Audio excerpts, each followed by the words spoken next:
হয় এখন দলঙৰ বাবে হাহাকাৰ কৰিবলগীয়া হৈছে বৃহত্তৰ ডিংডিঙা হাৰুৱাফুটা অঞ্চলৰ ৰাইজ। কিয়নো মোৰ পিছফালে আপোনালোকে যে এই দৃশ্যাংশ দেখিছে, এয়া আচলতে ধুবুৰী জিলাৰ নৱগঠিত বীৰসিং জৰুৱা সমষ্টিৰ অন্তৰ্গত ডিংডিঙা হাৰুৱাফুটা সংযোগী জিঞ্জিৰাম নৈৰ ওপৰত থকা এখন বাঁহৰ দলং। আৰু এই দলংখনেৰে প্ৰতিদিনে হাজাৰ হাজাৰ ছাত্ৰ ছাত্ৰী, পথচাৰীসকল, যাত্ৰীসকল অহা যোৱা কৰে। জৰুৰীকালীন সময়তো কিন্তু এইখন দলঙৰ ওপৰেৰে যাতায়াত কৰিবলগীয়া হয়। আৰু মন কৰিবলগীয়া কথা যে মই এইফালে থিয় হৈ আছোঁ, এয়া আচলতে ধুবুৰী জিলা। আৰু আপোনালোকে যে স্ক্ৰীণত প্ৰত্যক্ষ কৰিছে, সেইপাৰে কিন্তু গোৱালপাৰা জিলা। দুখন জিলাৰ সংযোগ স্থাপন হ'ব এইখন দলঙে। আৰু এইখন দলং যদি নিৰ্মাণ হয়, বৃহত্তৰ অঞ্চলটোৰ ৰাইজ লাভৱান হ'ব।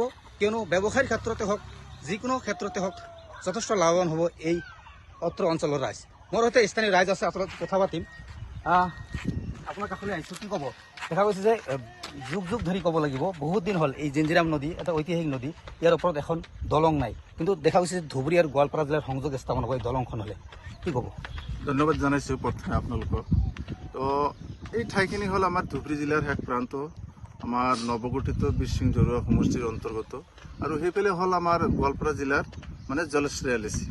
কিন্তু আমি জন্মৰ পৰাই আমি দেখি আহিছোঁ এই ঠাইটো এটা ঐতিহাসিক ঘাট বুলি ক'ব লাগিব। মানে আমি সৰুৰে পৰা চাই আহিছোঁ এই ঘাট দি মানে ধুবুৰী জিলা আৰু গোৱালপাৰা জিলা যিটো সংযোগী ৰোড ৰাস্তা, মানে প্ৰতিদিনে হাজাৰ হাজাৰ মানুহ আপ ডাউন কৰি থাকে এইটো ৰাস্তা দি। আৰু বহুত ছাত্ৰ ছাত্ৰী এইখন ৰাস্তা দি যাই থাকে। তাৰপিছত আমি দেখা পাইছোঁ যেতিয়া বহুত মানে ফ্লাডৰ সময় হয়, সেই সময়ত মানে এইখন ঘাটত বহুত মানে কেইবাৰ মানে নাও দুৰ্ঘটনা হৈ কিছু মানুহ মানে পানীৰ তলত ডুব গৈছিল। সেই কাহিনীও আমাৰ মানে ৰাইজে জানে। তো ঘটনা হ'ল আমি চৰকাৰক দাবী জনাইছোঁ, আৰু বেছিকৈ ইয়াৰ আগত যিবিলাক আমাৰ প্ৰতিনিধি হৈছে, জনপ্ৰতিনিধি হৈছে, আমি তেখেতক দৃষ্টিগোচৰ কৰিছোঁ যে আমাৰ এইখন ঠাইত মানে এটা ব্ৰিজৰ বিশেষ প্ৰয়োজন, আৰু হয়তো ব্ৰিজটো আজিলৈকে কৰিব পৰা নাই। গতিকে আমি চৰকাৰক দৃষ্টি আকৰ্ষণ কৰিছোঁ আমাৰ যাতে এইখন ঘাটত মানে গোৱালপাৰা আৰু ধুবুৰী জিলাৰ মানে বীৰসিং জৰুৱা সমষ্টি আৰু জলেশ্বৰ সমষ্টিৰ যিটো সংযোগী ৰোড, মানে প্ৰতিদিনে হাজাৰ হাজাৰ মানুহ অহা যোৱা কৰে, এই ঠাইখিনিত এটা ব্ৰিজ লাগে আমি দাবী জনাইছোঁ।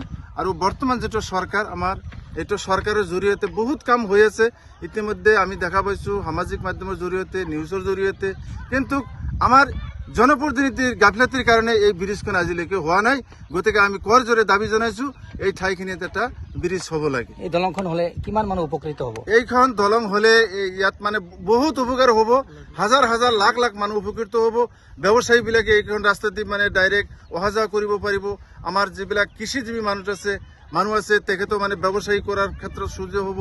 আৰু গোৱালপাৰাৰ লগত যিটো আমাৰ ধুবুৰীৰ লগত যিটো কানেকশ্যন, এইটো ডাইৰেক্ট কানেকশ্যন হ'ব। আমাৰ বুঢ়াবুঢ়ীলৈকে যাব পাৰিব, বুঢ়াবুঢ়ীৰ পৰা ডাইৰেক্ট ধুবুৰীলৈ যাব পাৰিব। ধন্যবাদ জনাইছোঁ। এয়া আচলতে আছিলে এজন স্থানীয় সচেতন ব্যক্তিৰ মন্তব্য। আচলতে ক'ব লাগিব যে এইখন দলং যদি নিৰ্মাণ হয়, তেনেহ'লে কিন্তু দুখন জিলাৰ মাজত সংযোগ স্থাপন হ'ব আৰু বৃহত্তৰ অঞ্চলটোৰ ৰাইজে লাভৱান হ'ব। ফকীৰগঞ্জৰ পৰা মই দয়াল দাস, ND24।